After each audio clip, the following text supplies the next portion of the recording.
நாளென் செய்யும் வினைதானென் செய்யும் என நாடி வந்த கோளென் செய்யும் கொடுங்கூற்றென் செய்யும் குமரேசர் இருதாளும் சிலம்பும் சதங்கையும் தண்டையும் சண்முகும் தோளும் கடம்பும் எனக்கு முன்னே வந்து தோன்றினே. உலகெங்கிலும் வாழ்ந்து கொண்டிருக்கும் நேயர்களுக்கு சைதை ராஜாவின் அன்பான வணக்கங்கள். நாம் இப்பொழுது இந்த எபிசோடில் தமிழ் மாத பலன் மாசி மாத ராசி பலன்களை சொல்ல இருக்கிறோம். இந்த மாசி மாதத்தில் ரெண்டு முக்கியமான நாட்கள், அதாவது பௌர்ணமி அமாவாசை வருது இல்லைங்களா ஒரு மாதத்தில்.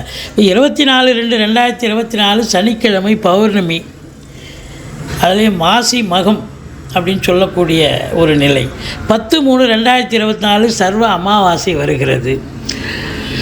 மொத்தத்தில் பார்க்கும்பொழுது வாக்கிய பஞ்சாங்க அடிப்படையில் நம்ம பலனை சொல்ல போகிறோம். கிரகங்கள் 12 ராசிகளுக்கும் எப்பேற்பட்ட பலன்களை வழங்கப் போகிறது என்பதை ஒவ்வொரு ராசியாக பார்க்கலாம் வாங்க. மேஷ ராசி காலபுருஷனுக்கு முதல் ராசி. அஸ்வினி பரணி கார்த்திகை முதல் பாதம் உள்ளடக்கியது. செவ்வாய் பகவான் ஆட்சி பெறும் வீடு. இந்த தமிழ் மாதம் மாசி மாதத்தில் பார்த்திங்கன்னா செவ்வாய் பகவான் மகரத்தில் உச்ச நிலையில் இருக்கிறார். இருந்து 4ஆம் பார்வையாக ராசியையும் 7ஆம் பார்வையாக 4ஆம் இடம் 8ஆம் பார்வையாக 5ஆம் இடத்தையும் பார்ப்பதால் மிக மிக சிறப்பான ஒரு மாதமாக இந்த மேஷ ராசிக்கு விளங்கப் போகிறது. ராசியில் குரு பகவான் இருக்கிறார். 11ஆம் இடத்தில் சனி பகவான் வீற்றிருக்கிறார். 12ஆம் இடத்தில் ராகு பகவான் இருக்கிறார்.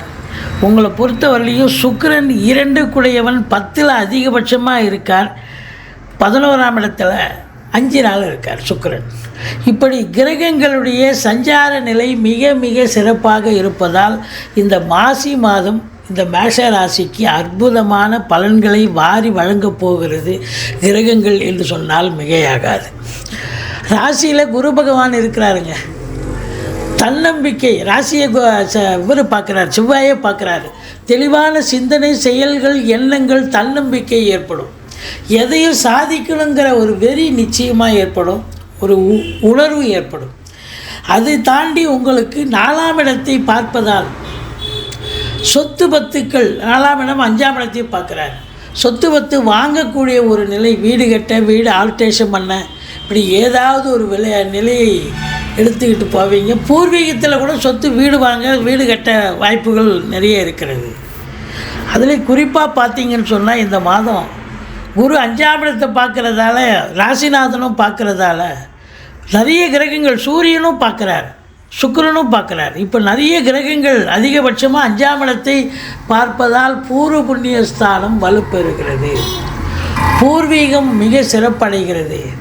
அப்போது அங்கே ஏதாவது ஒரு நல்லது நடக்கக்கூடிய ஒரு அமைப்பு, பிள்ளைகளுடைய கல்வி வளர்ச்சி மேம்பாடு அடையும். குழந்தை பாக்கியம் இல்லாதவர்களுக்கு குழந்தை பேர் கண்டிப்பாக கிடைக்கும். பூர்வீகத்தில் சொத்து பத்து இதுவரைக்கும் பிரிச்சுக்கலன்னு சொன்னால் இந்த காலகட்டத்தை பயன்படுத்தி கொள்ளுங்கள். மிக மிக அற்புதமாக அமையும். 6ஆம் இடத்துல கேதுவே இருக்கிறார். அப்போது இந்த மேஷ ராசியில் பிறந்த 30லிருந்து 35 வயசுக்குள்ளே இருக்கக்கூடிய இளைஞர்களுடைய தேடல்கள் ரொம்ப சாத்தியமாகும். அதாவது அவங்க ஒரு எக்ஸாம் எழுதுகிறாங்க, காம்படிட்டிவ் எக்ஸாமு, இந்த இல்லை டிஎன்பிஎஸ்சி, பேங்க் எக்ஸாமு, இப்படி எந்த ஒரு இன்டர்வியூ அட்டன் பண்ணால் கூட இவங்களுக்கு சாதிக்கக்கூடிய ஒரு காலகட்டம், வெற்றி பெறக்கூடிய ஒரு காலகட்டம். சப்போஸ் ஸ்போர்ட்ஸில் இன்ட்ரெஸ்ட் இருக்குது இவங்களுக்கு, ஸ்போர்ட்ஸ்லேயும் நல்ல நம்பர் 1 வரக்கூடிய, அதாவது 10ஓட 11 இருப்பாங்க. இப்போ பார்த்தீங்கன்னா நம்பர் 1 நம்பர் 2 பொசிஷனுக்கு வரக்கூடிய ஒரு அமைப்பு வந்துடும் அப்படின்னு சொல்லலாம். ரொம்ப சிறப்பான ஒரு காலகட்டம். எதிரிகளை வெல்லக்கூடிய ஒரு நிலை. பந்தயங்கள்னால் நீங்கள் தான் ஜெயிப்பீங்க, போட்டின்னு சொன்னால் நீங்கள் தான் ஜெயிப்பீங்க. வெற்றி ஸ்தானத்தில் கேது இருக்கிறதால வெற்றி உங்களுக்கு ரொம்ப ஈஸியாக கிடைக்கும். எதிரிகளுடைய தொல்லைகள் எதுவும் இருக்காது அப்படின்னு சொல்லலாம். 7ஆம் இடத்தை குரு பார்ப்பதால் 7ஆம் வீட்டு அதிபதி பார்த்தீங்கன்னு சொன்னால் உங்களுக்கு 10ஆம் இடம் 11ஆம் இடத்திலும் இருக்கிறதால திருமண வயதில் இருக்கும் ஆண் பெண் இருபாலருக்கும் திருமணம் கைகூடி வரும் அப்படின்னு சொல்லலாம். கணவன் மனைவி ஒற்றுமை, சந்தோஷம், குதூகலம் ஏற்படும். நண்பர்களால் ஆதாயம் கிடைக்கக்கூடிய ஒரு மாதம் அப்படின்னு சொல்லலாம். ஏன் எதிர் வீடு, பக்கத்து வீடு, அக்கம் பக்கம், சொந்தக்காரங்க, நண்பர்கள் வேலை பார்க்குற இடம், தொழில் பண்ணுற இடம், எல்லா இடத்துலையும் உங்களுக்கு ஆதரவு பெருகும் என்று சொன்னால் மிகையாகாது. மனைவி வழி சொந்தங்களால் அனுகூலம் கிடைக்கக்கூடிய ஒரு நிலை. உங்களுக்கு 8ஆம் இடத்தை சனி பகவான் பார்ப்பதால் கொஞ்சம் ஒரு சிலருக்கு எச்சரிக்கையாக இருக்கணும். அறிமுகம் இல்லாத நபர்களிடம் கொஞ்சம் எச்சரிக்கையாக இருங்க. தேக ஆரோக்கியத்தில் அக்கறை தேவை. மற்றபடி உங்களுக்கு 9ஆம் இடம் குரு பார்வையில் இருப்பது என்பது வெளியூர், வெளிநாடு, வெளி மாநிலம் செல்லவிருக்கும் அன்பர்கள் தாராளமாக செல்லலாம்.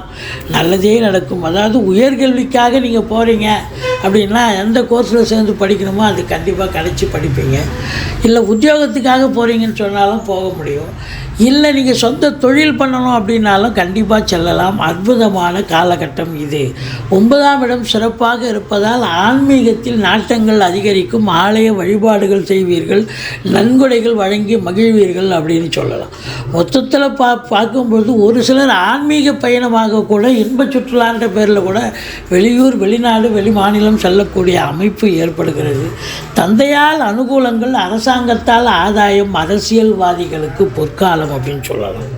பாருங்கள், ராசிநாதன் செவ்வாய் 10ஆம் இடத்தில் உச்ச நிலையில் இருக்கிறார். நீங்கள் ஜெயிக்கக்கூடிய மாதம் இந்த மாதம். மேஷ ராசியில் பிறந்தவர்கள், செவ்வாயினுடைய ஆதிக்கம் நிறைந்தவர்கள், எதையும் சாதிக்கக்கூடியவர்கள். அதாவது ஒரு இன்டர்வியூ கிடைக்கிது, அந்த இன்டர்வியூ அட்டன் பண்ணி வேலைவாய்ப்பு கிடைக்கும். எதுவாக இருந்தாலும், அரசு உத்தியோகமாக இருந்தாலும், தனியார் துறையாக இருந்தாலும், இல்லை சொந்த தொழில் பண்ணணும், உங்கள் ஜனனகால ஜாதக அமைப்புப்படி நீங்கள் சொந்த தொழில் தான் பண்ணணும்னு நினச்சா தாராளமாக பண்ணலாம். சொந்த தொழில் உங்களுக்கு கை கொடுக்கும். நல்லா ஆரம்பித்து நல்லா சிறப்பாக செல்லுவீங்க. மொத்தத்தில் பார்த்திங்கன்னா செவ்வாய் யூனிஃபார்ம் போட்ட அன்பர்கள், காவல்துறை, தீயணைப்புத்துறை, மருத்துவத்துறை, இராணுவத்துறை, ஐஏஎஸ், ஐபிஎஸ், ஐஎஃப்எஸ் போன்ற பதவியில் இருக்கும் அன்பர்கள், கடைநிலை ஊழியர்கள், இன்னும் பிற அரசு ஊழியர்கள், தனியார் துறை ஊழியர்கள், ஃப்ளாட் ப்ரமோட்டர்ஸ், பில்டர்ஸ், கட்டிட கலைஞர்கள், செங்கல், மணல், ஜல்லி, ஹார்ட்வேர்ஸ் போன்ற பிரிவில் பணியாற்றக்கூடியவர்கள், புரோக்கரை செய்யக்கூடியவர்கள், ரியல் எஸ்டேட் பிரமுகர்கள், இவங்களுக்கெல்லாம் ஒரு அற்புதமான ஒரு காலகட்டம். அது மட்டும் இல்லைங்க, கலைத்துறையில் பணியாற்றக்கூடியவர்கள் பொக்கிஷமான காலகட்டம். வேலைவாய்ப்புகள் இல்லாதவர்களுக்கு வேலைவாய்ப்பு கிடைக்கும். வேலையில் இருக்கிறவங்களுக்கு ப்ரமோஷன். அதாவது என்னென்னா இன்னொரு கூடுதலான ஒரு நிலை இருக்கும். இப்போ சாதாரணமாக ஒரு டைரக்டர் அசிஸ்டண்ட்டாக இருக்கீங்க, அசோசியேட்டாக மாறுவீங்க. இல்லை அசோசியேட்டாக இருக்கிறவங்களுக்கு டைரக்ஷன் சான்ஸு கிடைக்கும். இப்படி அவங்களுக்கு ஒரு நல்ல ஒரு முன்னேற்றகரமான ஒரு காலகட்டம். இந்த கலைத்துறையில் பணியாற்றக்கூடியவர்களுக்கு ரெகக்னேஷன் கிடைக்கும், மதிப்பு மரியாதை கூடும்.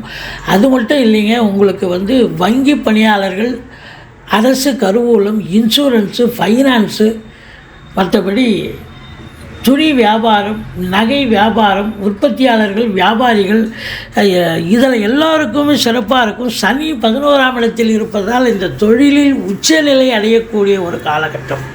நீங்கள் நினச்சதை சாதிக்க முடியும். சாதனை புரியக்கூடிய ஒரு மாதம் இந்த மேஷராசிக்கு இந்த மாசி மாதம் என்று சொன்னால் மிகையாகாது. சூரியன் சனி இணைவு அப்படின்னு சொன்னால் சூரியன் கும்பத்தில் இருப்பார். சூரியனுக்கு சனி ஆகாது. அதாவது தந்தைக்கும் உங்களுக்கும் சில நேரத்தில் கருத்து வேறுபாடுகள் வரலாம். அந்த உறவு நிலை, இந்த காரகத்துவம் பிரச்சனை பண்ணலாம். ஆனால் பார்த்திங்கன்னா தொழில் ரீதியாக ஒரு பெரிய ஒரு திருப்புமுனை ஏற்பட்டு நல்ல சம்பாத்தியத்தை பார்க்கக்கூடிய உன்னதமான ஒரு காலகட்டம். சின்ன லேத் ஃபேக்ட்ரியிலேருந்து பெரிய கம்பெனி வரைக்கும் இரும்பு இல்லாத உபகரணமே இல்லை. அப்போது சின்ன லேத் ஃபேக்ட்ரியிலேருந்து பெரிய கம்பெனி வரைக்கும் வேலை பார்க்கக்கூடிய தொழிலாளிகள், முதலாளிகள், அதில் எல்லோருக்குமே ஒரு முதன்மையான ஒரு சாதிக்கக்கூடிய ஒரு சந்தோஷமாக செயலாற்றக்கூடிய ஒரு மாதமாக இது விளங்க போகிறது.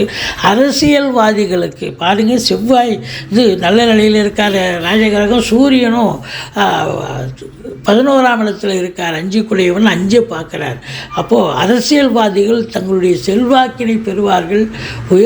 நல்ல உயர்மட்டத்தில் செல்வாக்கு கிடைக்கும் அவங்களுக்கு, கட்சி ரீதியாக, கொள்கை ரீதியாக அப்படின்னு சொல்லலாம். அதே நேரத்தில் உங்களை பொறுத்தவரையிலையும் இந்த இன்ஸ்டியூஷன், கல்வி நிறுவனங்கள், கல்விக்கூடங்கள், கல்வியாளர்கள், கல்வி பயிலும் மாணவ செல்வங்கள், இவங்களுக்கெல்லாம் கூட ஒரு சிறப்பான ஒரு காலகட்டம். வெளியூர், வெளிநாடு, வெளி மாநிலம் செல்ல நினைக்கும் அன்பர்கள் நிச்சயமாக போகலாம். அந்நிய பொருளாதாரம் வீடு தேடி வரப்போகிறது. ராகு பகவான் உங்களை வெளிநாடு அனுப்பி வைக்கக்கூடிய ஒரு நிலை நிச்சயமாக ஏற்பட போகிறது என்று சொன்னால் மிகையாகாது. இந்த மேஷ ராசியில் பிறந்த அன்பர்கள் பார்த்தீங்கன்னு சொன்னால் 19, 20, 21 சந்திராஷ்டம நாட்கள் வருவதால் இந்த 3 நாளும் ரொம்ப எச்சரிக்கையாக இருங்க. சந்திராஷ்டமம்னு சொல்லிக்கிங்க. இந்த இரவு பிரயாணத்தை தவிர்த்து கொள்ளுங்கள். மற்றபடி வண்டி வாகனங்கள் பயன்படுத்தாதீர்கள். சந்திராஷ்டமம்னு சொல்லிட்டீங்கன்னா வேலை பார்க்குற இடத்துல நீங்கள் சூதனமாக நடந்துப்பீங்க. எந்த பிரச்சனையும் தலைக்கு வர்றது தலைப்பாயோட போகும். மொத்தத்தில் இந்த குரு ராசியில் இருக்கிறது ஒரு மேன்மையான ஒரு நிலை. ராகுவும் நல்லது செய்வார், கேது பகவானும் வெற்றி வாய்ப்பை தரப்போகிறார். ஸோ எல்லா கிரகங்களும் உங்களுக்கு அற்புதமான ஒரு நிலையில் இருப்பதால் எதையும் சாதிக்கக்கூடிய, ஈஸியாக வெற்றி பெறக்கூடிய ஒரு மாதமாக இந்த மேஷராசிக்கு விளங்கப் போகிறது என்று சொன்னால் மிகையாகாது.